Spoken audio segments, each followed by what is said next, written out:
الحمد لله رب العالمين القائل في كتابه الكريم قد جاءكم من الله نور وكتاب مبين والصلاة والسلام على أشرف الأنبياء والمرسلين نبينا محمد القائل خيركم من تعلم القرآن وعلمه أما بعد فأعوذ بالله من الشيطان الرجيم بسم الله الرحمن الرحیم۔ اللہ تعالیٰ کا لاکھ لاکھ شکر ہے کہ اللہ رب العزت نے ایک بار پھر ہماری زندگیوں میں رمضان مبارک کو لے کر آیا اور ہمیں موقع دیا کہ ہم اس میں عبادات کر کے، روزے رکھ کر، رات کا قیام کر کے اپنے رب کو دوبارہ منا لیں اور اپنی آخرت کو سنوار لیں۔ اللہ تعالیٰ سے دعا ہے کہ اللہ تعالیٰ اس میں ہمیں بہت زیادہ عمل کرنے کی توفیق عطا فرمائے، اور اللہ رب العزت سے یہ بھی دعا ہے کہ یہ جو ہماری کوشش ہے رمضان المبارک میں قرآن پڑھنے کی، اور میں سمجھتی ہوں کہ قرآن کا صرف پڑھنا، جیسے کہ ہمارے گھروں میں اس کو سمجھ لیا گیا ہے کہ قرآن کو ناظرہ یعنی دیکھ کر پڑھ لینا کافی ہے، جو کہ ہم اس کو بھی کما حقہ نہیں پڑھتے جس طرح اس کو پڑھنے کا حق ہے۔ جیسے کہ رسول اللہ صلی اللہ علیہ وسلم نے فرمایا اقرأوا القرآن بلحون العرب واصواتها، کہ قرآن کو عربوں کے لب و لہجہ اور انہی کی آوازوں میں پڑھا جانا چاہیے۔ تو یعنی اس سے پتہ چلتا ہے کہ ہم قرآن کو کما حقہ جس طرح اس کے پڑھنے کا حق ہے اس طرح نہیں پڑھ رہے، بلکہ اپنی مرضی کے مطابق جس طرح ہمیں پسند ہے یا جس طرح ہمیں سمجھ آ رہی ہے ہم اس طرح پڑھتے ہیں۔ جبکہ اللہ رب العزت نے اپنے قرآن کو اتارا تو ساتھ اپنے نبی محمد رسول اللہ صلی اللہ علیہ وسلم کو بھی دنیا میں مبعوث فرمایا، اور اللہ رب العزت نے طریقے اور اس کے اصول و ضوابط بتائے کہ قرآن کو اس طریقے سے پڑھنا ہے، قرآن پر اس طریقے سے عمل کرنا ہے۔ اور قرآن جو ہے یہ ایک ہدایت کے لیے اللہ رب العزت نے اس کو دنیا میں بھیجا ہے، نہ کہ اس کام کے لیے کہ جب ہمیں کوئی مجبوری پڑ جائے، ہمارا کوئی فوت ہو جائے، ہمارے اوپر بیماری آ جائے تو اس صورت میں جا کے ہم نے قرآن پڑھنا ہے۔ نہیں میری بہنوں، اللہ رب العزت نے قرآن کو ہدایت کے لیے، قرآن کو ذریعہ نجات بنا کر بھیجا ہے۔ اللہ نے جنت میں جانے کا رستہ بنا کر اس کو بھیجا ہے کہ اس کے اوپر عمل کر کر تم اپنی دنیا اور آخرت دونوں سنوار سکتے ہو۔ تو اللہ رب العزت نے ہمیں یہ موقع دیا ہے کہ ہم رمضان المبارک کے مہینے میں ایک کوشش کریں، ایک محنت کریں، اپنے رب کو منانے کی، اپنے رب سے ایک تعلق جوڑنے کی کوشش کریں۔ اور دیکھیں رسول اللہ صلی اللہ علیہ وسلم، جن کو اللہ رب العزت نے دنیا میں ہی اس بات کا بتا دیا تھا کہ آپ معصوم عن الخطا ہیں، آپ کو اللہ نے بخشا ہوا ہے، اس کے باوجود ان کی سٹرگل، ان کی کوشش اس کام کے لیے، اللہ کے ساتھ تعلق جوڑنے کے لیے، اللہ کے ساتھ اپنی محبت کا اظہار کرنے کے لیے کتنی زیادہ تھی۔ آئیے اسی رمضان المبارک میں ہی دیکھیں کہ رسول اللہ صلی اللہ علیہ وسلم رمضان المبارک میں کثرت سے تلاوت کرتے تھے، اور جبریل علیہ السلام بھی رمضان المبارک میں آپ صلی اللہ علیہ وسلم کے ساتھ قرآن کا دور کیا کرتے تھے۔ رسول اللہ صلی اللہ علیہ وسلم قیام رمضان میں قرات دوسرے ایام کی نسبت لمبی کرتے تھے۔ ایک رات حضرت حذیفہ رضی اللہ تعالیٰ عنہ نے آپ کے ساتھ قیام کیا تو آپ صلی اللہ علیہ وسلم نے سورۃ بقرہ پڑھی، پھر آل عمران پڑھی، پھر سورہ نساء پڑھی۔ جب آپ آیات تخفیف پڑھتے تو ٹھہر جاتے اور سوال یعنی اللہ سے دعا کرتے۔ ابھی 2 رکعتیں ہی نہیں پڑھی تھی کہ بلال رضی اللہ تعالیٰ عنہ آ گئے اور انہوں نے اطلاع دی کہ صبح کی نماز کا وقت ہو گیا ہے۔ مسند احمد اور سنن نسائی میں روایت ہے کہ رسول اللہ صلی اللہ علیہ وسلم نے فرمایا الصیام والقیام یشفعان للعبد یوم القیامہ یقول الصوم ربی منعته الطعام والشراب بالنہار ویقول القرآن منعته النوم باللیل فشفعنا فیہ، کہ روزہ اور قرآن یہ دونوں بندے کے لیے قیامت کے دن سفارش کریں گے۔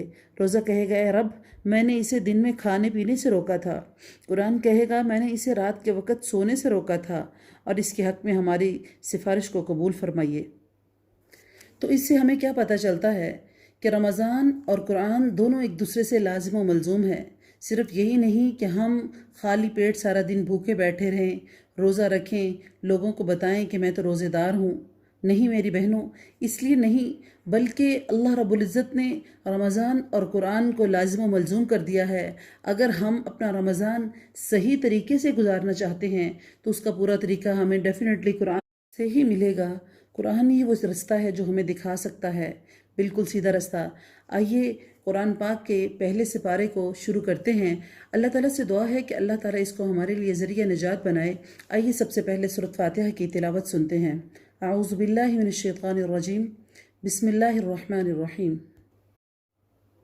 الحمد للہ رب العالمین الرحمن الرحیم مالک یوم الدین ایاک نعبد و ایاک نستعین اهدنا الصراط المستقيم صراط الذين أنعمت عليهم غير المغضوب عليهم ولا الضالين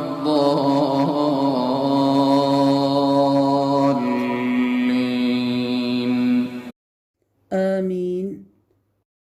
اعوذ باللہ من الشیطان الرجیم، بسم اللہ الرحمن الرحیم۔ اللہ رب العزت نے قرآن پاک میں فرمایا ہے، فَإِذَا قَرَأْتَ الْقُرْآنَ فَاسْتَعِذْ بِاللَّهِ مِنَ الشَّيْطَانِ الرَّجِيمِ، کہ جب تم قرآن کریم پڑھنے لگو تو اللہ کے جناب میں شیطان مردود سے پناہ مانگو۔ اس لیے جب قرآن کھولا جائے تو سب سے پہلے اعوذ باللہ من الشیطان الرجیم پڑھنا ضروری ہے، اور دوسری بات بسم اللہ الرحمن الرحیم، بسم اللہ کے آغاز میں اقرأ، ابدأ یا اتلو، یعنی کہ اللہ کے نام سے پڑھتا ہوں یا اللہ کے نام سے شروع کرتا ہوں یا تلاوت کرتا ہوں، یہ جو ہے محذوف ہے۔ اس لیے بسم اللہ اللہ کے نام کے ساتھ، یعنی کہ اللہ کے جتنے نام ہیں ان سب ناموں کے ساتھ میں ہر کام کی ابتدا کرتا ہوں۔ ہر کام شروع کرنے سے پہلے بسم اللہ پڑھنے کی تاکید کی گئی ہے، چنانچہ حکم دیا گیا ہے کہ کھانے، ذبح کرنے، وضو اور جمع کرنے سے پہلے بسم اللہ پڑھو۔ تاہم قرآن کی تلاوت کرتے وقت بسم اللہ الرحمن الرحیم مکمل پڑھنا ہے، اور اس سے پہلے اعوذ باللہ من الشیطان الرجیم پڑھنا ضروری ہے۔ سورۃ الفاتحہ قرآن کی سب سے پہلی سورت ہے، اور اس کی احادیث میں بہت زیادہ فضیلت آئی ہے۔ فاتحہ کا مطلب ہوتا ہے ابتدا، آغاز یا اوپننگ، اس لیے اسے فاتحہ یا فاتحۃ الکتاب کہا جاتا ہے، اور احادیث میں بھی اس کے بہت سارے نام ملتے ہیں، جیسے کہ ام القرآن کہا جاتا ہے، سبع مثانی کہا گیا ہے، القرآن العظیم کہا گیا ہے، سورۃ الشفاء کہا گیا ہے، اور اس کے علاوہ الصلاۃ بھی اسی کا نام ہے، جیسے کہ حدیث قدسی ہے کہ اللہ تعالیٰ نے فرمایا قسمت الصلاۃ بین و بین عبدی، میں نے صلاۃ یعنی نماز کو اپنے اور اپنے بندے کے درمیان تقسیم کر دیا ہے۔ یعنی سورۃ فاتحہ کا نصف حصہ اللہ رب العزت کی حمد و ثنا، اس کی رحمت، ربوبیت، عدل و بادشاہت کا بیان میں ہے، اور نصف حصے میں مناجات ہیں جو بندہ اللہ کی بارگاہ میں کرتا ہے۔ اس حدیث میں سورۃ فاتحہ کو نماز سے تعبیر کیا گیا ہے، جس سے صاف معلوم ہوتا ہے کہ نماز میں اس کا پڑھنا بہت ضروری ہے۔ رسول اللہ صلی اللہ علیہ وسلم کی حدیث ہے لا صلاۃ لمن لم یقرأ بفاتحۃ الکتاب، کہ اس شخص کی نماز ہی نہیں ہے جس نے سورۃ فاتحہ نہیں پڑھی۔ اس حدیث سے پتہ چلتا ہے کہ سورۃ فاتحہ ہر نماز میں، ہر رکعت میں شامل ہے، علیحدہ سے ہو یا اکٹھی ہو، سری ہو یا جہری نماز ہو، فرض نماز ہو یا نفل ہو، ہر نماز میں سورۃ فاتحہ کا پڑھنا ضروری ہے۔ الحمدللہ رب العالمین، سب تعریف اللہ تعالیٰ کے لیے ہے جو تمام جہانوں کا پالنے والا ہے۔ الحمد جو ہے یہ اختصاص کے لیے ہے، یعنی تمام تعریفیں اللہ کے لیے ہیں یا اس کے لیے خاص ہے، کیونکہ تعریف کا اصل مستحق صرف اللہ تعالیٰ کی ذات ہے۔ کسی کے اندر کوئی خوبی، حسن یا کمال ہے تو وہ بھی اللہ تعالیٰ کا پیدا کرتا ہے، اس لیے حمد یعنی تعریف کا مستحق بھی اللہ رب العزت ہی ہے۔ اللہ یہ اللہ کا ذاتی نام ہے، اس کا استعمال کسی اور کے لیے جائز نہیں ہے۔ الحمدللہ یہ کلمہ شکر ہے جس کی بڑی فضیلت احادیث میں آئی ہے۔ ایک حدیث میں ہے لا الہ الا اللہ کو افضل الذکر اور الحمدللہ کو افضل الدعا کہا گیا ہے۔ صحیح مسلم میں روایت ہے الحمدللہ تملأ المیزان، الحمدللہ میزان کو بھر دیتا ہے۔ اسی لیے ایک اور حدیث میں آتا ہے اللہ اس بات کو پسند فرماتا ہے کہ ہر کھانے پر اور پینے پر بندہ اللہ کی حمد کرے۔ اور ربی اللہ تعالیٰ کے اسماء الحسنی میں سے ہے جس کے معنی ہے ہر چیز کو پیدا کر کے اس کی ضروریات کو پورا کرنے اور اس کو تکمیل تک پہنچانے والا۔ یہاں اس کی ربوبیت کاملہ کے اظہار کے لیے عالم کی بھی جمع لائی گئی ہے، جس سے مراد مخلوقات کے الگ الگ جنسیں ہیں، مثلاً عالم جن، عالم انس، عالم ملائکہ، عالم طیور. ان تمام مخلوقات کی ضرورتیں ایک دوسرے سے قطعاً مختلف ہیں، لیکن رب العالمین سب کی ضروریات، ان کے احوال و ظروف، ان کے جسم اور ان کی ضرورت کے مطابق ان کو مہیا فرماتا ہے. الرحمن الرحیم، بڑا مہربان، نہایت رحم کرنے والا ہے. یہاں پر اللہ رب العزت کو 3 دفعہ اللہ کی جو رحم ہے اس کا ذکر کیا گیا ہے. پہلا بسم اللہ الرحمن الرحیم کے اندر اللہ کی رحم کی جو خصوصیت ہے اس کو بیان کیا گیا ہے. پھر اس کے بعد الحمدللہ میں اللہ کی رحم کی خصوصیت کو بیان کیا گیا ہے. پھر الرحمن الرحیم، ان دونوں میں اللہ کی رحم کی خصوصیت کو بیان کیا گیا ہے کہ اللہ نہایت مہربان رحم کرنے والا ہے. یہ دونوں مبالغے کے صیغے ہیں جس کے مطلب ہے کثرت اور دوسری چیز دوام ہے، یعنی ہمیشہ کی ہے. یعنی اللہ بہت رحم کرنے والا ہے اور ہمیشہ رحم کرنے والا ہے. تو یہ اللہ رب العزت کی خصوصیات میں سے اللہ کی خصوصیت ہے. رحمان میں رحیم کی نسبت زیادہ مبالغہ ہے، اس لیے رحمان الدنیا والآخرہ کہا جاتا ہے.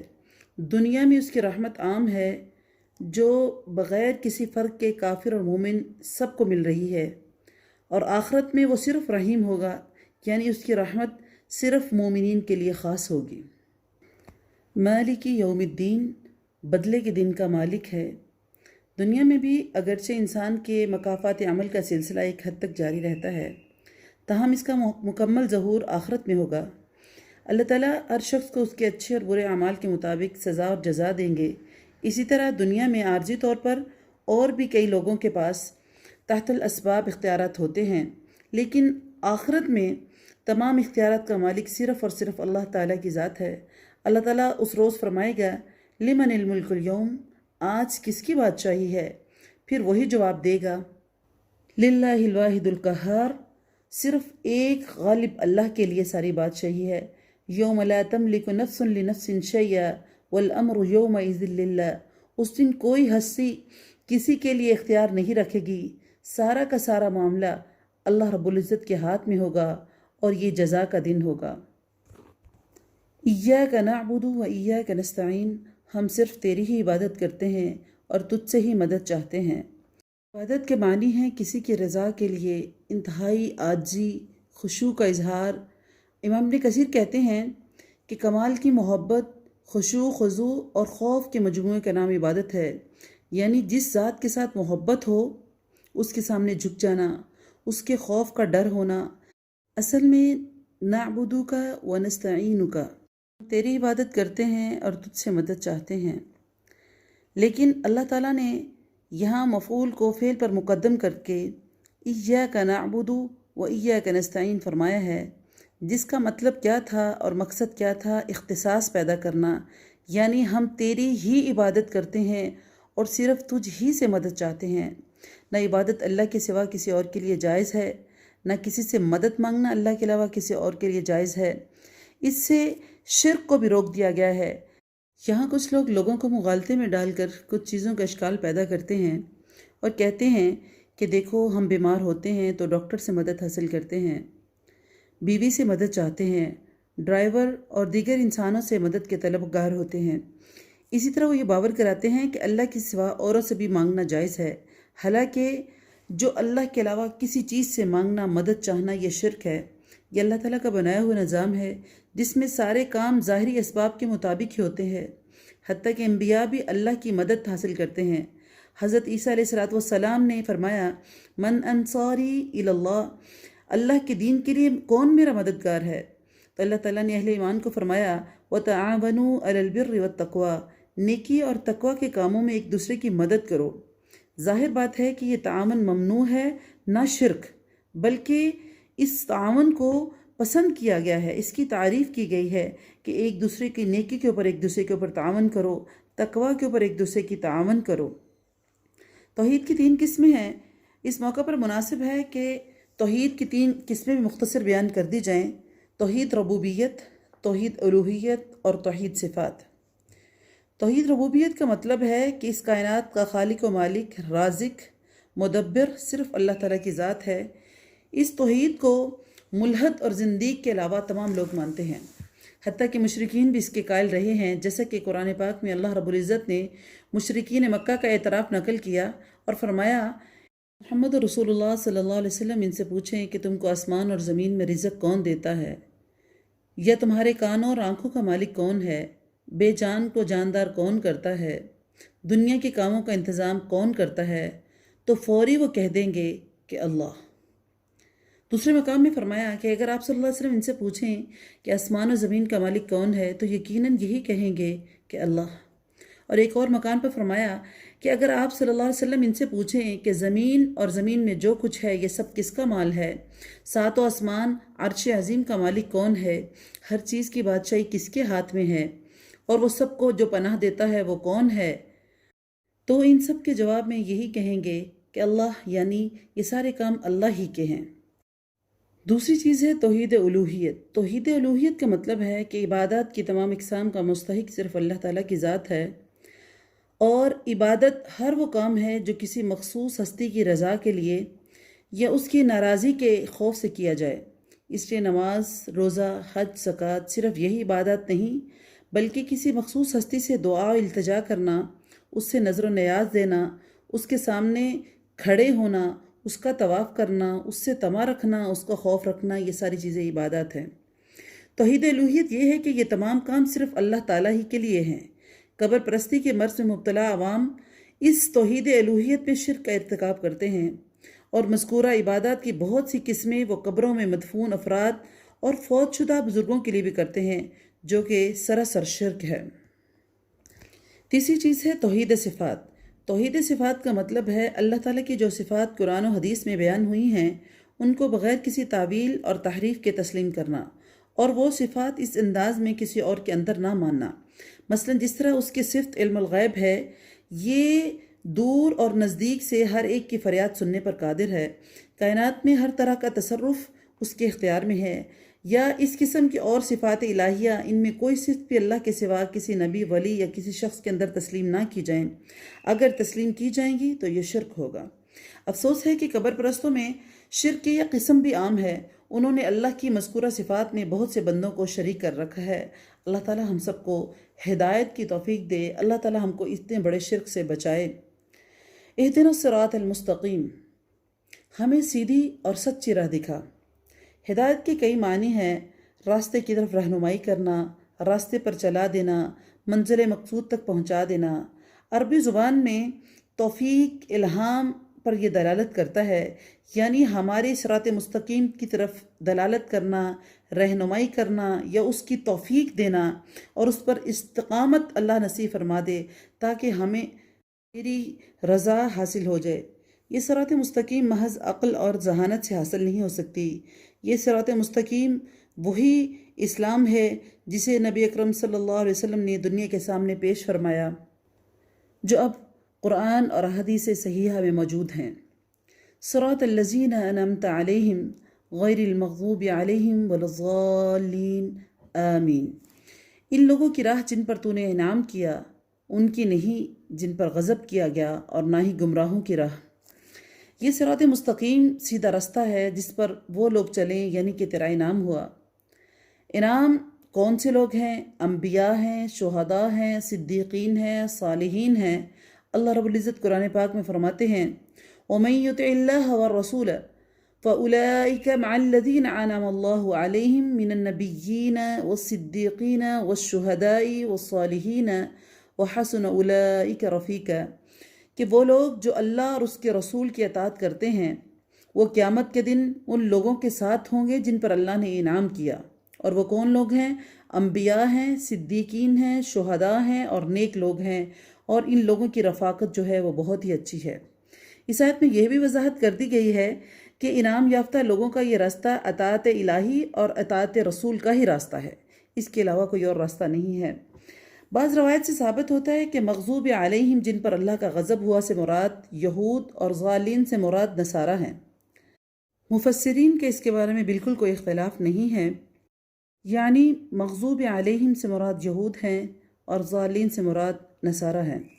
تو وہ لوگ جو صراط مستقیم پر چلنے کی خواہش رکھتے ہیں ان کے لیے ضروری ہے کہ وہ یہود اور نصارہ دونوں کی گمراہیوں سے بچ کر رہیں۔ یہود کی بڑی گمراہی یہ تھی کہ وہ جانتے بوجھتے صحیح راستے پر نہیں چلتے تھے، اللہ تعالیٰ کی آیات میں تحریف کرتے تھے، ہیلا کرنے سے باز نہیں آتے تھے، حضرت عزیر علیہ السلام کو ابن اللہ یعنی اللہ کا بیٹا کہتے تھے، اور اپنے احبار اور رہبان کو حرام اور حلال کا مجاز سمجھتے تھے۔ نصارہ کی بڑی غلطی یہ تھی کہ انہوں نے حضرت عیسیٰ علیہ السلام کی شان میں غلو کیا تھا، انہیں ابن اللہ کا بیٹا کہتے تھے، ثالث ثلاثہ یعنی 3 خداؤں میں ایک قرار دیتے تھے۔ افسوس ہے کہ امت محمدیہ صلی اللہ علیہ وسلم میں بھی یہ گمراہیاں عام ہیں، اسی وجہ سے شاید آج ہم ذلیل و رسوا ہیں۔ اللہ تعالیٰ ہم کو اس ضلالت کے گڑھے سے نکالے تاکہ ہم اتنی بڑی گمراہی سے محفوظ رہ سکیں۔ سورۃ فاتحہ کے آخر میں آمین کہنے کی نبی کریم صلی اللہ علیہ وسلم نے بڑی تاکید اور فضیلت فرمائی ہے، اس لیے نماز کے دوران بھی آمین کہا جاتا ہے۔ اس کے علاوہ بھی سننے والوں کے لیے لازم ہے کہ وہ سورۃ فاتحہ کے آخر میں آمین کہیں۔ صحابہ کرام رضوان اللہ علیہم مجمعین اس پر ہمیشہ سے کاربند رہے اور ان کا یہ معمول رہا۔ آمین کے مختلف معنی ہیں، کذالک فلیکن یعنی اسی طرح ہو، لا تخیب رجاءنا یعنی ہمیں نامراد نہ کرنا، یا دوسری صورت ہے اللہم استجب لنا، اے اللہ ہماری دعاؤں کو قبول فرما لینا۔ یہ مختلف اس کے معنی ہیں آمین کے، اس لیے سورۃ فاتحہ کے آخر میں آمین کہنا مستحب بھی ہے، اور اس کی بہت ساری فضیلت ہے جو رسول اللہ صلی اللہ علیہ وسلم نے بیان فرمائی ہے۔ یہاں پر سورۃ فاتحہ کا تفسیر اور ترجمہ مکمل ہوتا ہے، چونکہ سورۃ فاتحہ ام القرآن ہے، یہ قرآن کے برابر اس کی ویلیو ہے۔ اللہ رب العزت نے باقاعدہ طور پر رسول اللہ صلی اللہ علیہ وسلم کو کہا کہ وَلَقَدْ آتَيْنَاكَ سَبْعًا مِّنَ الْمَثَانِي وَالْقُرْآنِ الْكَرِيمِ کہ میں نے آپ کو 7 مثانی یعنی سورۃ فاتحہ عطا کی، ایک قرآن کے برابر اس کی ویلیو دیا گیا ہے۔ اس لیے ذرا اس کی تھوڑی سی وضاحت لازمی تھی تاکہ لوگوں کو پتہ چلے کہ سورۃ فاتحہ کی فضیلت کیا ہے، اس کے معاملات کیا ہیں، اس کے معنی کیا ہے۔ اللہ تعالیٰ سے دعا ہے کہ اللہ تعالیٰ کما حقو قرآن کی تفسیر بیان کرنے کی توفیق عطا فرمائے۔ اقول قولی ھذا استغفر اللہ لی ولکم ولسائر المسلمین وما علی الا البلاغ المبین۔ السلام علیکم ورحمۃ اللہ وبرکاتہ۔